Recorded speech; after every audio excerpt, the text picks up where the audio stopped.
Hello and welcome. तो आज हम लोग इस वीडियो में देखने वाले हैं क्लास 10th का सोशल साइंस का चैप्टर नंबर 2 लैंड रिसोर्सेज का सेकंड वीडियो। जैसा कि इसका वीडियो एक ऑलरेडी काफी टाइम पहले आ चुका था और ये चैप्टर जो है कंप्लीट नहीं हुआ था। तो जो भी चैप्टर जो बचे हुए हैं उनको धीरे धीरे जो है मैं कंप्लीट करते जा रहा हूं। तो पहले अभी हम लोग देखेंगे चैप्टर नंबर 2। इसके बाद आपको जो चैप्टर आपको लगेगा कि सर इसको पढ़ा दो करके, तो उस चैप्टर के वीडियोस जो है आपके लिए जो है आते जाएंगे, या किसी भी सब्जेक्ट का, चाहे सोशल का हो, चाहे मैथ्स का हो, चाहे साइंस का हो। इसके अलावा भी अगर किसी दूसरे सब्जेक्ट में अगर आपको हेल्प चाहिए, चाहे हिंदी में हो, इंग्लिश में हो या संस्कृत में हो, तो भी मैं बिल्कुल हेल्प करने को तैयार हूँ। आप बताइएगा कमेंट करके, मैं उसको डेफिनेटली एक दो दिन के अंदर मैं आपको प्रोवाइड जरूर करा दूंगा। तो अब हम लोग इस वीडियो में स्टार्ट करते हैं। तो यहाँ पे हम लोग पढ़ने वाले हैं डिफरेंट टाइप के लैंड्स के बारे में, कि कौन कौन सा लैंड जो होता है किस पर्पस के लिए यूज होता है, किसमें क्या प्रॉब्लम्स होती है, किसके क्या फायदे हैं, क्या नुकसान है। तो उसमें जो हम लोग फर्स्ट जो टाइप्स ऑफ लैंड पढ़ने वाले हैं वो है ऑर्चिड्स। देखो ऑर्चिड्स क्या होते हैं। This category includes land covered by fruit bearing trees. ये ऐसे जमीन होते हैं या ऐसे लैंड होते हैं जिन पर जो ट्रीज जो लगे होते हैं या जो प्लांट्स जो लगे होते हैं वो कैसे होते हैं, जिनमें फ्रूट लगा होता है। मतलब बेसिकली इस प्रकार की जमीन में जो है ऐसे पेड़ पौधे पाए जाते हैं जो कि फ्रूट्स देते हैं। ठीक है। Over the last 60 years, orchards in India have been steadily cleared to make way for agriculture land. लेकिन अगर हम लोग लास्ट 60 ईयर की बात करें हमारे इंडिया में, तो 60 साल पहले हमारे इंडिया में जितना ऑर्चिड का एरिया था वो एरिया अब धीरे धीरे बहुत कम होते जा रहे हैं। क्यों कम होते जा रहा है? क्योंकि ऑर्चिड वाले एरिया को जो है, जो लोग हैं वो क्या कर रहे हैं, एग्रीकल्चर लैंड में जो है क्या कर रहे हैं, कन्वर्ट कर रहे हैं। क्योंकि पॉपुलेशन बढ़ रही है, पॉपुलेशन बढ़ने के कारण फूड की डिमांड बढ़ती है। फूड की डिमांड जब बढ़ेगी तो एग्रीकल्चरल लैंड को बढ़ाना पड़ेगा। अब एग्रीकल्चरल लैंड को बढ़ाने के लिए लोग क्या कर रहे हैं, जहां पर पहले पेड़ पौधे लगे होते थे जो कि फ्रूट्स प्रोवाइड करते थे, बहुत सारे फ्रूट्स होते थे, अब उन जगहों पे जो है क्या किया जा रहा है, एग्रीकल्चर किया जा रहा है उन पेड़ों को काट कर। Thus, land under orchards decreased from 7% to 1% during this time। और इसी के कारण से पहले जो हमारे इंडिया में जो ऑर्चिड का जो परसेंट था, लैंड का जो एरिया था, वो 7% था पूरे इंडिया का। लेकिन अब वो डाउन होकर कितना हो गया है, सिर्फ 1%। कितने परसेंट का डिक्रीमेंट हुआ है? 6% जो है क्या हुआ है, कम हो गया है। समझ में? पहले जितना भी एरिया था अब वो 6% कम हो चुका है। तो सोच सकते हो कि लोग अपने नीड को फुलफिल करने के लिए किस तरीके से ऑर्चिड्स की जो है कटिंग कर रहे हैं और उसको एग्रीकल्चरल लैंड में जो है कन्वर्ट कर रहे हैं। ठीक है। दूसरा देखते हैं हम लोग एग्रीकल्चरल लैंड। अब देखो एग्रीकल्चरल लैंड में क्या है, a large share of our country's land is under agriculture. हमारे इंडिया में जितना भी जमीन है, मान लेते हैं हमारे इंडिया का पूरा एरिया 100 एकड़ है। 100 एकड़ बस एग्जांपल के लिए बता रहा हूं, बहुत है नहीं तो 100 एकड़ है। और 100 एकड़ में जो है इसमें से जो मैक्सिमम है, मतलब 50% से ज्यादा, 50% से ज्यादा एरिया पर, मतलब अगर 100 एकड़ हमारे इंडिया का अगर एरिया है, तो 50 एकड़ से ज्यादा लैंड पर जो है क्या किया जाता है, एग्रीकल्चर किया जाता है।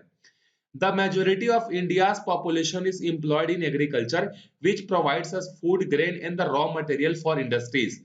और जो हमारे इंडिया का जो मैक्सिमम पॉपुलेशन है, मैक्सिमम पॉपुलेशन गांव में रहती है, और गांव के लोग क्या करते हैं, एग्रीकल्चर करते हैं। तो सबसे ज्यादा लोगों को जो है एम्प्लॉयमेंट प्रोवाइड करने का काम कौन करता है, एग्रीकल्चर करता है।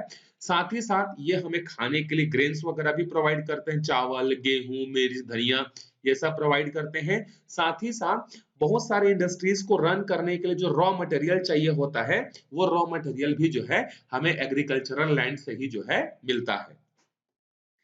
In 1950-51 42% of our land was agriculture land. हमारा जितना भी एरिया था, पानी वाला एरिया को छोड़कर, जहां पर हम रहते हैं लैंड वाले पोर्शन पर, तो लैंड वाले पोर्शन का 42% एरिया पर जो है क्या किया जाता है, एग्रीकल्चर जो है किया जाता है।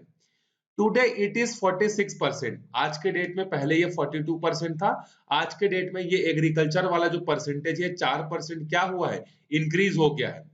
The area under agriculture has been more or less stable since 1970। देखो जब हमारा इंडिया इंडिपेंडेंट हुआ था 1947 में और कॉन्स्टिट्यूशन लागू हुआ था 1950 में, तो 1950 से लेकर 1970 के बीच में जो है हमारा एग्रीकल्चरल लैंड का जो परसेंटेज है वो क्या हुआ है, बढ़ा है। लेकिन 1970 के बाद इसमें ज्यादा वेरिएशन देखने को नहीं मिला है।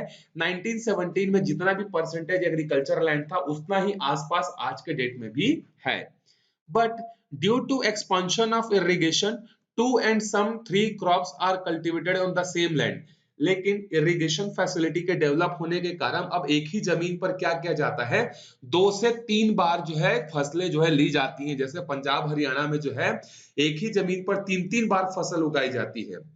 But only 38.75% of our agricultural land is irrigated and can be multi-cropped. लेकिन यहाँ पर सबसे प्रॉब्लम वाली बात क्या है कि हमारे यहाँ जितना भी जो है क्या है लैंड है उसमें सब जगह पर इरिगेशन फैसिलिटी अवेलेबल नहीं है। कुछ ही जगह पर जो है इरिगेशन फैसिलिटीज अवेलेबल है। और कितने परसेंट एरिया पर एग्रीकल्चर फैसिलिटीज या इरिगेशन फैसिलिटीज अवेलेबल है, तो 38.75% एग्रीकल्चरल लैंड पर जो है इरिगेशन फैसिलिटी अवेलेबल है। अब देखो जब हम इरिगेशन फैसिलिटी की बात करते हैं तो सिर्फ ट्यूबवेल वगैरह या मोटर वगैरह नहीं आता है, उसमें कैनल भी आता है, पॉन्ड भी आता है, रिवर भी आता है, लेक भी आता है। बेसिकली जहां से पानी की अवेलेबिलिटी होती है, चाहे वो जमीन के अंदर से हो या जमीन के ऊपर से हो, उसको बोलते हैं इरिगेशन फैसिलिटी। तो पूरे के पूरे एग्रीकल्चर लैंड जितना भी है उसका 38.75% एरिया पर ही क्या है, इरिगेशन फैसिलिटी जो है अवेलेबल है। तो बाकी जो रिमेनिंग पोर्शन बचे वो फिर बारिश पर डिपेंड करते हैं, रेन पर डिपेंड करते हैं, भगवान पर डिपेंडेंट होते हैं। तीसरा, नॉन एग्रीकल्चरल लैंड। नाम से ही समझ में आ रहा है कि हम लोग ऐसे लैंड की बात कर रहे हैं जहां पर एग्रीकल्चर का काम जो है नहीं होता है। These include all land that cannot be used for agriculture or is used for non-agriculture purpose. ये ऐसे एरिया होते हैं जहां पर एग्रीकल्चर कर पाना पॉसिबल नहीं है और ना ही यहाँ पर एग्रीकल्चर के बारे में हम सोच सकते हैं। It includes snow-capped mountains, sand dunes, houses, shops, industries, road, railways, market, playground, rivers, dam, etc.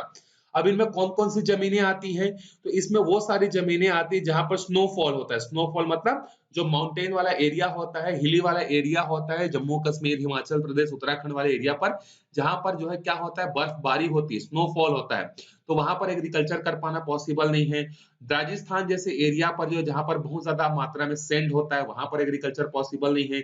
जहां पर हाउसेस बने हुए जैसे आपका घर है, मेरा घर है, इन घर को हम लोग तोड़ के एग्रीकल्चर तो नहीं कर सकते। शॉप्स बने हैं, इंडस्ट्रीज बने जहां पर रोड बना हुआ है, रेलवे ट्रैक बिछा हुआ है, जहां मार्केट है, प्ले ग्राउंड है, रिवर जिन एरिया पर फ्लो होती है, जहां पर डैम्स बने हुए हैं, ये वो सारे लैंड है जहां पर एग्रीकल्चर कर पाना पॉसिबल नहीं है। भले ही ये जितने भी एरिया है ह्यूमन बीइंग्स के जो है फैसिलिटी के लिए ही बनाया गया है, लेकिन फिर भी इन जगहों पर जो है एग्रीकल्चर कर पाना पॉसिबल नहीं है। Industrialization, urbanization and the growth of transport has increased land use under this category from 4% in 1950 to 51 to the 9% in 2010-11।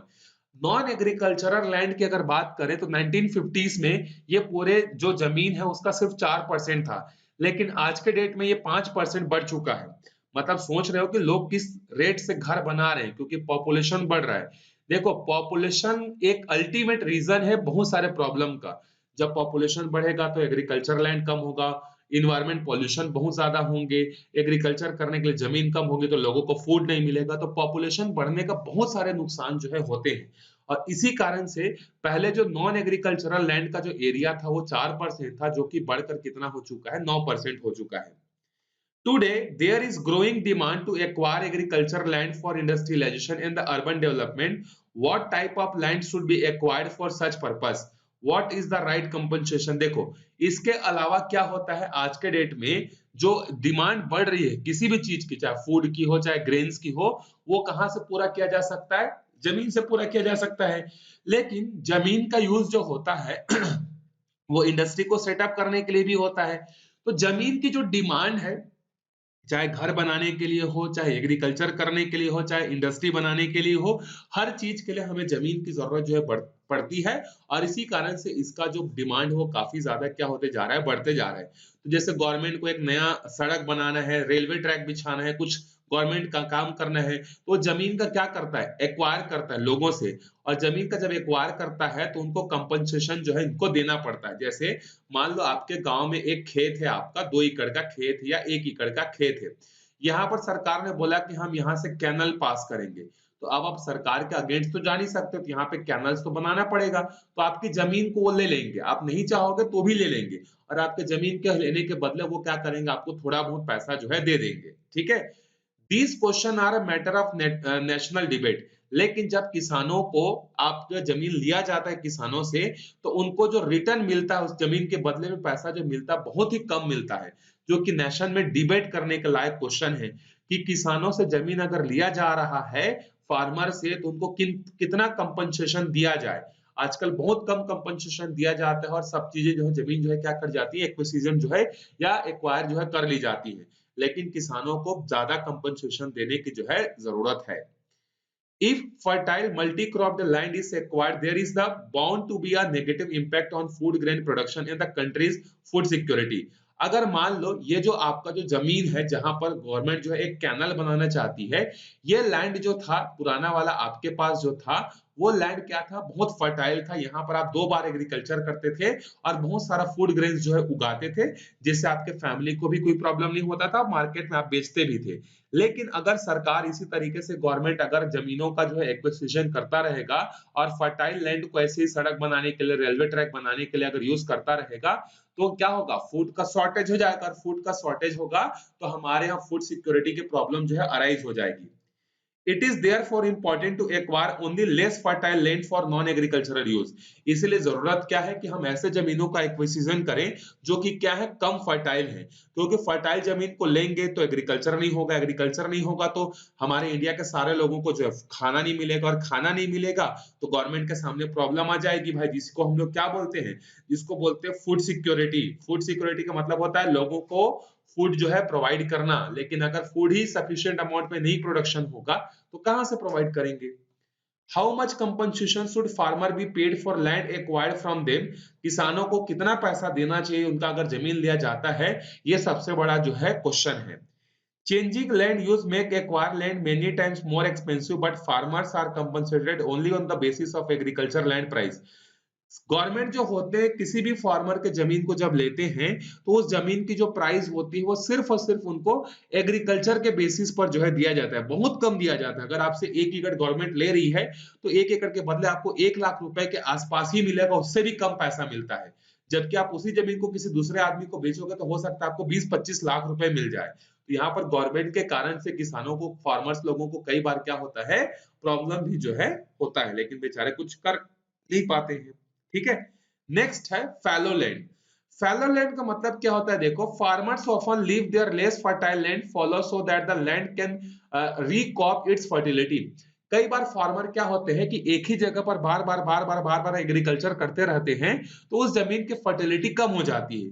तो किसान कई बार क्या करते हैं, जो फार्मर जो होते हैं उस जमीन को 1 साल या 2 साल के लिए क्या करते हैं, खाली छोड़ देते हैं।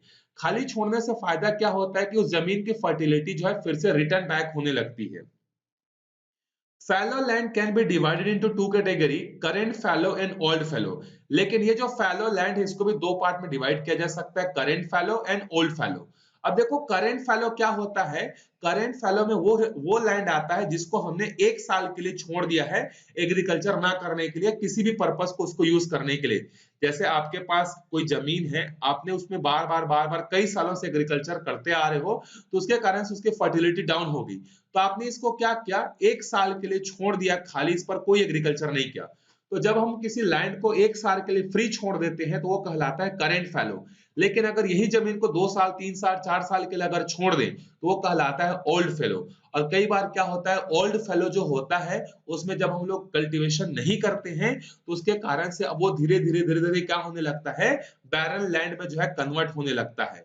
About 8% of India land is fellow. हमारे इंडिया में जितना भी लैंड है उसका लगभग 8% जो जमीन है वो क्या है, फैलो लैंड है। समझ में? तो हमें जमीन को क्या करना चाहिए, सिर्फ 1 या 2 साल के लिए खुला छोड़ना चाहिए। अगर इससे ज्यादा टाइम के लिए अगर छोड़ देंगे तो क्या दिक्कत होगा, उसकी फर्टिलिटी अपने आप डाउन होते जाएगी, फिर वो बैरन लैंड में कन्वर्ट हो जाएगा। देखो बैरन लैंड, नेक्स्ट क्या है हमारा, बैरन लैंड। बैरन लैंड क्या होता है, बैरन लैंड मतलब ऐसा लैंड होता है जहां पर आप एग्रीकल्चर कर ही नहीं सकते हैं। ठीक है। अब ये देखो 2 टाइप का होता है। पहला क्या है, one is land with the minimal possibility of agriculture. एक बैरन लैंड वो होता है जहां पर जो है बहुत ही कम एग्रीकल्चर करने की प्रोबेबिलिटी होती है, जैसे कि रॉकी वाला हो गया एरिया, हिली वाला एरिया हो गया, या रिवर जहां पर फ्लो होते हैं, ऐसे एरिया जो होते हैं इनमें एग्रीकल्चर करने की पॉसिबिलिटी बहुत कम होती है। और जो दूसरा होता है, दूसरा वो लैंड होता है जिसमें सॉइल में जो है अगर हम लोग कुछ फर्टिलाइजर वगैरह या उसमें कुछ प्लांट्स वगैरह कुछ लगा दें तो वो जो जमीन है वो जमीन क्या हो जाएगी, एग्रीकल्चर करने के लायक जो है हो जाएगी। लेकिन कई बार क्या होता है कि एक ही जमीन पर बार बार एग्रीकल्चर करते रहने से वो बैरन हो जाता है। This land can be developed to meet need of India's increasing population. Barren land has decreased from 21% to 10%. देखो, अब ये जो बैरन लैंड है ना, इसमें हम लोग प्लांटिंग करके वाटर की अवेलेबिलिटी करा के धीरे धीरे इसमें थोड़ा सा ध्यान अगर देंगे तो ये जो बैरन लैंड है धीरे धीरे एग्रीकल्चरल लैंड में जो है क्या हो सकते हैं, कन्वर्ट हो सकते हैं। और वो हमने करके दिखाया है। जब हम लोग इंडिपेंडेंस थे उस समय जो हमारे यहाँ जो बैरन लैंड का परसेंटेज था वो 21% था, जो कि आज के डेट में 60 साल बाद जो है ये क्या हो गया, सिर्फ और सिर्फ 10% बचा हुआ है। इस 10% को फिर से हम लोग क्या कर सकते हैं, कम कर सकते हैं। कैसे? उस पर छोटे छोटे पेड़ पौधे लगाएंगे। जब पेड़ पौधे लगाएंगे तो पेड़ पौधे के जो रूट्स जो होते हैं वो सॉइल को क्या करते हैं, बाइंड करके रखे रहते हैं।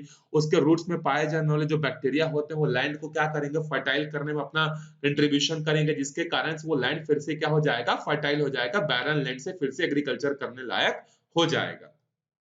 ठीक है। अब यहाँ पर हम लोग आगे देखते हैं, नेक्स्ट जो टाइप है वो हमारा नेक्स्ट टाइप किसका है, नेक्स्ट टाइप जो है वो है पास्चर लैंड। अब देखो पास्चर लैंड का मतलब क्या होता है, this includes all land under the permanent pasture and all kinds of grazing land. इसमें वो सारे एरिया आते हैं या वो जमीनें आती हैं जिस जमीन का यूज हम लोग किसके लिए करते हैं, ग्रेजिंग पर्पस के लिए करते हैं। जो हमारे एनिमल या लाइफ स्टॉक जो होते हैं उन लाइफ स्टॉक को वहां पर हम लोग क्या करते हैं, ग्रेजिंग करवाने के लिए लेके जाते हैं। प्लस उसके अलावा वहां पे जो भी फूड होता है, जो भी पेड़ पौधे होते हैं वहां से हमें लकड़ियां मिलती है जिसका यूज हम लोग एज अ फ्यूल की तरह जो है करते हैं। ठीक है। हमारे यहाँ इंडिया में 1950-51 में ये जितना जो लैंड था पहले पास्चर करने के लिए, ग्रेजिंग करने के लिए, वो 1970 से 71 के बीच में काफी ज्यादा जो है क्या हो गया, डिक्रीज हो गया है। अब देखो पास्चर लैंड के कम होने से नुकसान किसको होता है, गरीब लोगों को होता है। क्यों? क्योंकि गरीब लोग जो होते हैं, पुअर लोग जो होते हैं, अपने लाइफ को सरवाइव करने के लिए बहुत सारे एनिमल्स को क्या करते हैं, रखते हैं। अब इन एनिमल्स को अगर ग्रेजिंग कराने के लिए प्रॉपर एरिया नहीं मिलेगा, जो कि नहीं मिल रहा है क्योंकि इनका एरिया, पास्चर एरिया धीरे धीरे कम होते जा रहे हैं, क्योंकि लोग उसको एग्रीकल्चर करने के लिए, घर बनाने के लिए, कंस्ट्रक्शन करने के लिए यूज कर रहे हैं। तो अब जो जो जो एरिया जहां पर हम पहले ग्रेजिंग करवाते थे, अब वो एरिया थोड़ा छोटा छोटा होता जा रहा है। इससे गरीबों को प्रॉब्लम हो रही है, क्योंकि उनके लाइव स्टॉक जो भी है, भेड़ बकरियां हैं, उनको एक तो फूड नहीं मिल रहा है, दूसरा इसके अलावा उनको उन जमीनों से जो है कुछ फ्यूल वगैरह मिल जाते थे, सूखे लकड़ियां मिल जाती थी, अब वो नहीं मिल रही है। तो इसके कारण से जो है उनको प्रॉब्लम जो है हो रही है। The main reason for the decline in the pastures in the encroachment by the powerful farmers in the conversion of the such land for the alternative use।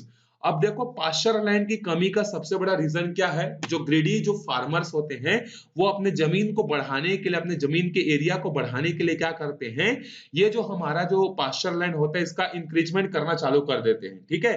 Encroachment करते हैं मतलब जैसे मान लो आपका जमीन, एक एक फार्मर का जमीन इतने बड़े एरिया में फैला हुआ है, बाकी इसके आसपास चारों तरफ जो जमीनें हैं वो पास्चर लैंड है, लोगों के लिए, सबके लिए है। तो फार्मर धीरे धीरे धीरे क्या करने लगता है, यहाँ से इंक्रोचमेंट करना चालू करते हैं, इसको इंक्रोच करेगा, फिर इधर से थोड़ा इंक्रोच करेगा, फिर इधर से इंक्रोच करेगा, धीरे धीरे धीरे काफी समय के बाद इस पूरे जमीन को अपना ही जमीन जो है क्या करने लगता है, मानने लगता है। आप लोगों ने गांव वगैरह में देखा होगा। तो इसके कारण से पास्चर लैंड का जो परसेंटेज है, इनका एरिया जो है वो धीरे धीरे क्या होते जा रहा है, डाउन होते जा रहा है। तो ये है हमारे पास डिफरेंट टाइप्स ऑफ लैंड जिसका अलग अलग जगह पर यूज होता है। आपने पढ़ा इसके बारे में, आई होप आपको समझ में आया होगा। अगर कोई सजेशन होगा तो कमेंट करके बताइएगा। मिलते हैं अगले वीडियो में, तब तक के लिए बाय बाय।